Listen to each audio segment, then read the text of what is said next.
হাবিবাল্লাহ প্রথমবার ফাতেমার ঘর থেকে বের হয়ে আসলেন, চেহারা মলিন, দুঃখর চাপ, কষ্টের চাপ। আর দ্বিতীয়বার আসলেন, চেহারা উজ্জ্বল। কারণটা কি? এবার আমার নবীজি বললেন, ও আমার সাহাবীরা রে, প্রথমবার যখন আমি আমার কলিজার টুকরা ফাতেমার ঘরে গেলাম, গিয়ে দেখি আলী আর ফাতেমার মধ্যে দ্বন্দ্ব চলতেছে। মানে একটু মনোমালিন্য আছে না নাই?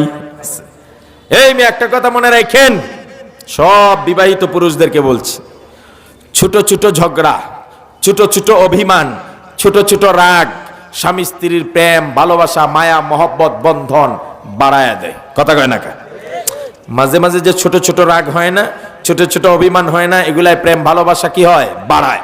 কিন্তু এই মান অভিমানকে যদি লম্বা করতে দেন, দীর্ঘ করতে দেন, বড় করতে দেন, তাহলে এগুলা মানুষের ভালোবাসার সম্পর্ক ছেদ করে। কথা বলে ঠিক কিনা? রাসূলুল্লাহ দেখলেন ফাতেমা আর আলীর মধ্যে দ্বন্দ্ব। ফাতেমা এক মেরুতে, আলী আর এক মেরুতে, কারোর সঙ্গে কোনো কথা নাই। নবীজির ভাল লাগলো না, ফাতেমার চেহারাটা মলিন, বের হয়ে গেলেন। কিন্তু চিন্তা করলে এইভাবে যদি ফাতেমা একদিকে আর আলী একদিকে থাকে, আস্তে আস্তে তো দ্বন্দ্ব বাড়তে থাকবে। এই জন্য আবার চলে গেলেন। দ্বিতীয়বার বিশ্বনবী গেলেন, গিয়ে হযরতে আলীকে ডাক দিলেন, আলী এদিকে আসো। হযরতে আলীর হাত ধরলেন, ফাতেমাকে ডাক দিয়ে ফাতেমার হাত ধরলেন, দুই হাতে দুইজনকে ধরলেন। আমার নবীজি আলীর হাতটা ফাতেমার হাতের সঙ্গে মিলাইয়া দিলেন। নবীজিও হাসছেন, আলীও হাসে, বিশ্ব নবীর মেয়ে ফাতেমাও হাসেন। ও সাহাবীরা, আমার মেয়ের মুখের হাসি দেখে আমি হাসতে হাসতে বের হয়ে আসলাম। এই হলো নবীজি। মেয়েদেরকে এতটা মহব্বত করতেন, এতটা ভালোবাসতেন। নবীজি মেয়েদের অধিকার নিশ্চিত করেছেন, লালন পালনের অধিকার, জন্মানোর অধিকার, শিক্ষা গ্রহণের অধিকার। শুধু কি শিক্ষা গ্রহণের অধিকার? ইবাদত করলে পুরস্কার ছেলেরা যতটুকু পাবে, মেয়েরা কম পাবে না সমান পাবে? সবাই বলেন না কেন? এই মেয়েরা নামাজ পড়লে, ছেলেরা নামাজ পড়লে যেই জান্নাত পাবে, মেয়েরা নামাজ পড়লে মনে হয় জান্নাত পাবে না? ওমা, কথা কয় না কা? তাহলে হাদিস শুনেন। আল্লাহর নবী সাল্লাল্লাহু আলাইহি সাল্লাম বলেন, আল মারআতু ইযা সাল্লাত খামসাহা ওয়া সামাত শাহরাহা ওয়া হাফিজাত ফারজাহা ওয়া আতাআত বালাহা কিলা লাহা ইয়াউমাল কিয়ামাতি উদখুলিল জান্নাতা বিআইয়ি আবওয়াবিন শি'তি।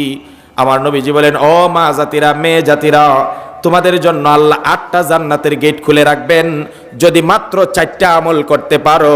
আজকের মহিলা মাদ্রাসার ছাত্রী, মহিলা মাদ্রাসার গার্ডিয়ান যারা মেয়ে দিয়েছেন মাদ্রাসায়, আপনাদের জন্য বলছি, মেয়ে মাদ্রাসায় দিলেই কাম সেরে ফেলছেন তা নয়।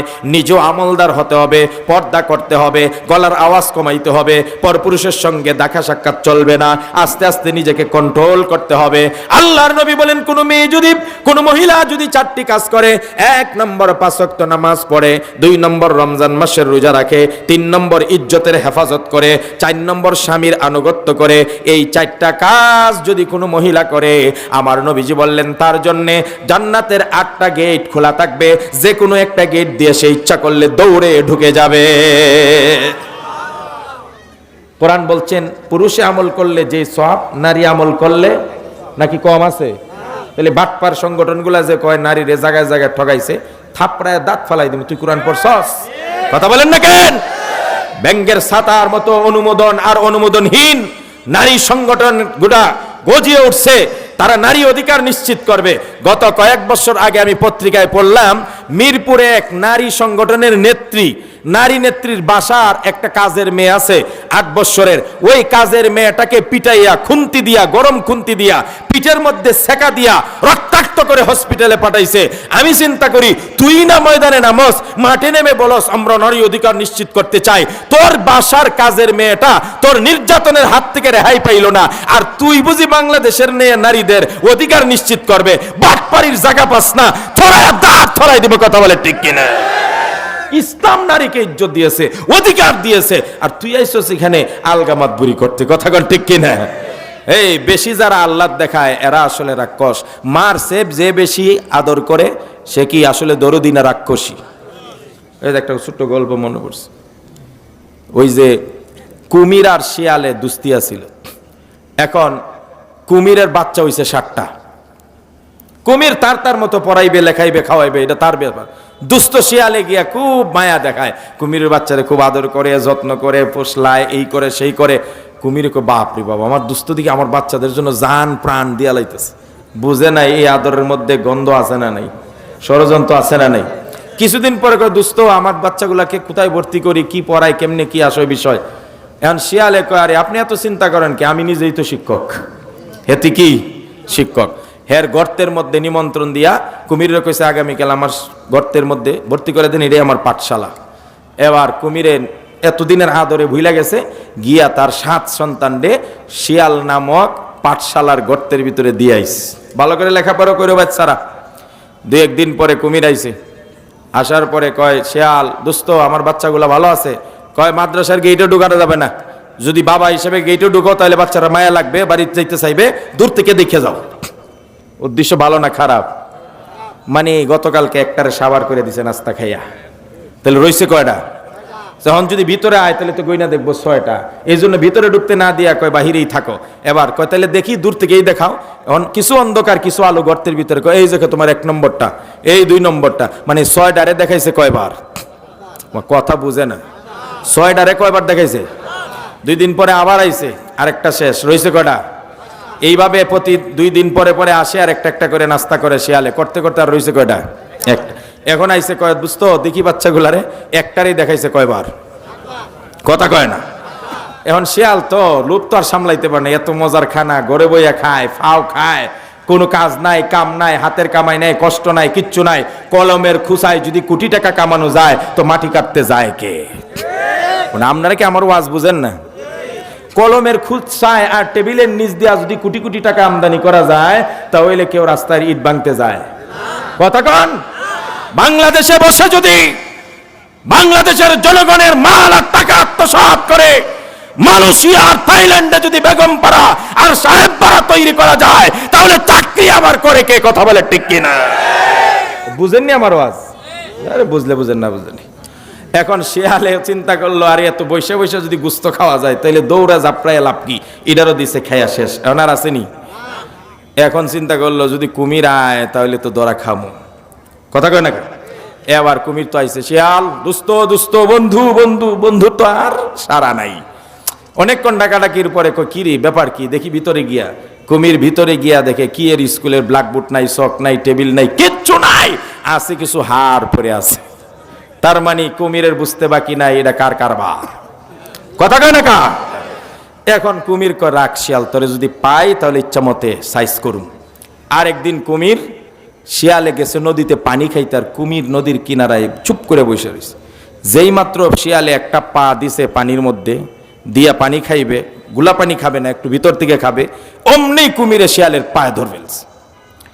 এখন শিয়াল তো খুব চালাক, চিন্তা করছে এখন কুমিরের হাত থেকে তো বাঁচার আমার কোনো ক্ষমতা নেই। এখন বুদ্ধি করছে। কি বুদ্ধি? কই কুমির দুস্থ কি ব্যাপার, তুমি আমাকে ধরলে কেন? ধরলাম মানে তোরে আজকে নদীর গভীরে নিয়ে যাবো, আমার বাচ্চারে যে কামড়ায় খাইছস আজকে তোরে আমি কামড়ায় খাইয়া দেখামু কেমন মজা। এখন শিয়ালে কয় দুস্থ আমারে খাইবা ভালো কথা, এতে আমার কোনো আপত্তি নাই, কিন্তু আমারে খাইতে হইলে আমার পায়ে ধরতে হইব, আমার লাঠির মধ্যে ধরছো কেন? কথা বুঝেই নাই। আমারে খাইতে হইলে ধরতে হইব কিসে? পায়ে। তুমি তো লাঠি ধরে বসে আস, আসলে কি লাঠি ধরছে? কুমিরে কয় ও তোর লাঠি ধরছি, তাহলে লাঠি ছাড়বো না যতক্ষণ পা না দেশ। এখন শিয়ালে কয় তাইলে তো একটা পা বানানো লাগে, একটা লাঠি দিছে। এখন সে লাঠির ধরছে, পা ছাইরা দিছে। এখন শিয়ালে কয় লাঠি ধরেই থাকো আমি গেলাম। এখন আজকের মতো এরে পাইছে না। পরের দিন কিছুদিন পরে আবার দেখে কুমির রাস্তার মধ্যে এমনি শুয়ে আছে, শটান করে শুয়ে আছে, আর ওইদিকে শিয়াল আসতেছে। শিয়াল যখন আসতেছে কুমিরে কয় আমি মরার মতো পইরা থাকমু। শিয়াল যাতে না বুঝে আমি যে মরা, আমি যে জেতা, মনে করে যেন আমি মরা, আর আমার কাছে আসবো এমনি ধরে ফেলবো। সে এখানে গিয়া দেখেন কুমিরগুলা এমন ভাবে পইরা থাকে জিতা না মরা বোঝা যায় না। এই কথা কয় না। এখন শিয়াল কাছে আয় না, দূর থেকে কয় কিরে কুমির দি পইরা আছে রাস্তার মধ্যে, এটা কি মরছে না ঘুমাইছে না জিতা নাকি সজাগ, ভিতরে ভিতরে কোনটা? না নিরাপদ না, আগে দূর থেকে টেস্ট করতে হবে, টেস্ট। এখন শিয়াল কয় আমি শুনছি কুমির মরলে কান লারে। কথা কয় না? কুমির মারা গেলে কি নারে, কিন্তু এই কুমিরের তো কান টান নড়ে না, তার মানে সে কি মরছে না?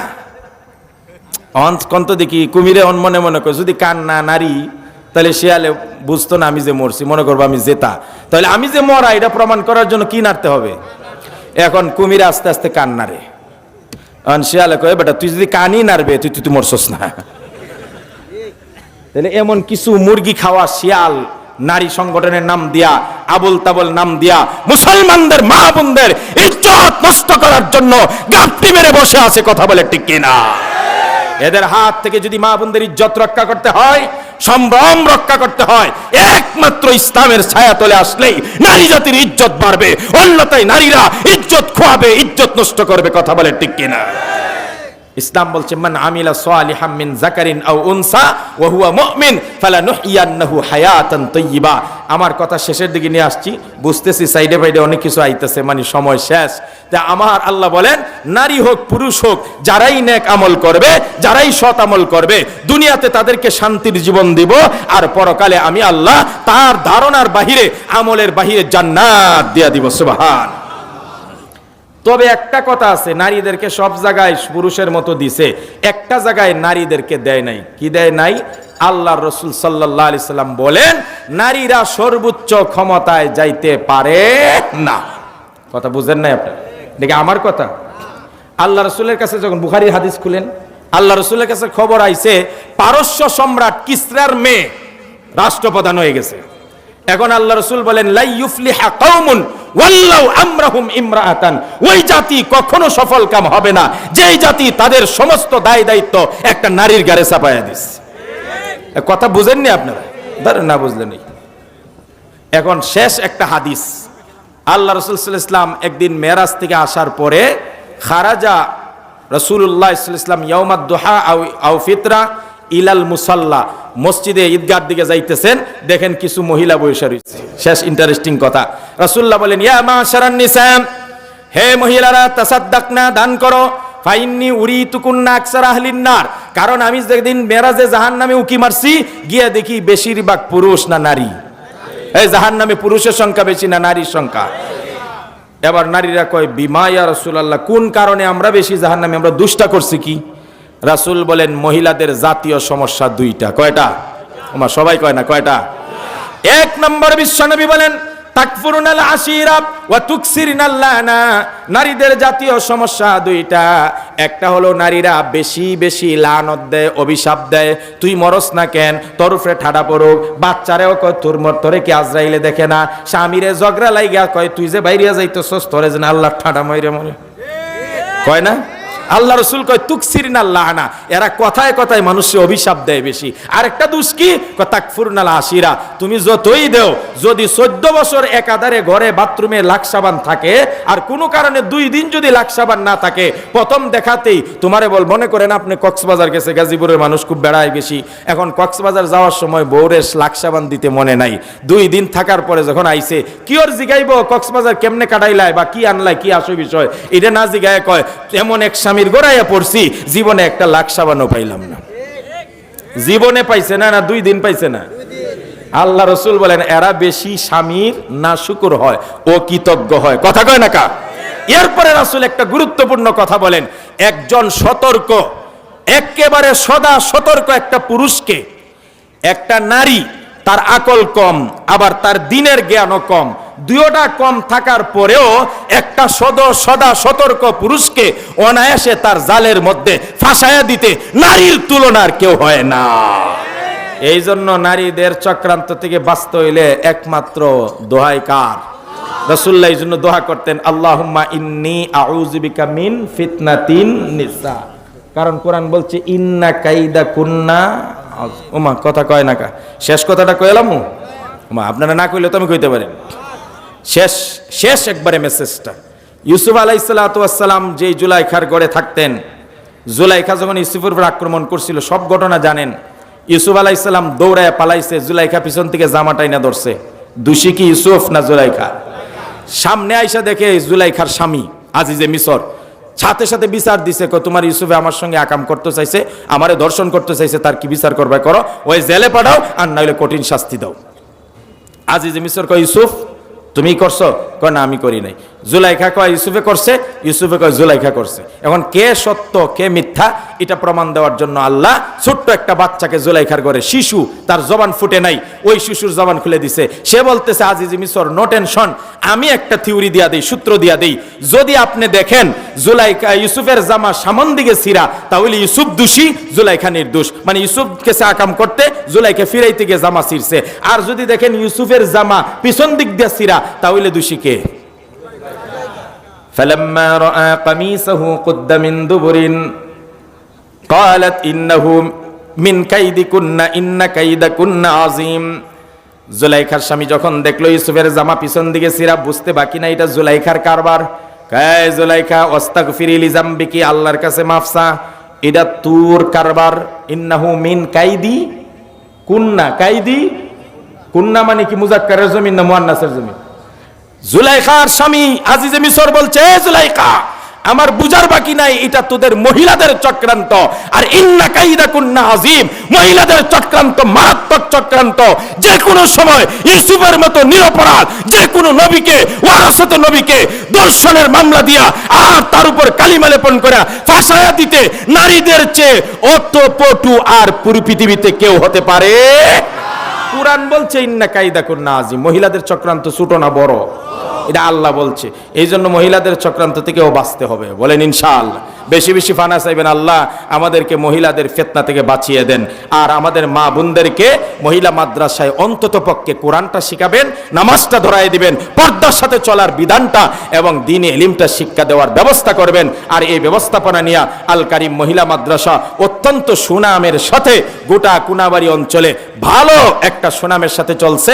আমি সকলকে এই মাদ্রাসার সাথে উৎপতভাবে পরামর্শ দিয়ে, টাকা দিয়ে, পয়সা দিয়ে, সন্তান দিয়ে জড়িত থেকে আমাদের মা বোনদেরকে খাদেজা, ফাতেমা, আয়েশার মতো নারী হিসাবে গড়ে তোলার তৌফিক দান করুন। সকলে বলছে আমিন।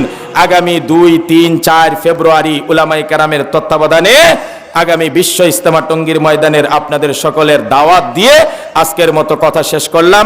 কোনো কথায় যদি কেউ আঘাত পেয়ে থাকেন, কষ্ট পেয়ে থাকেন, আল্লাহর হস্তে ক্ষমা সুন্দর দৃষ্টিতে দেখবেন।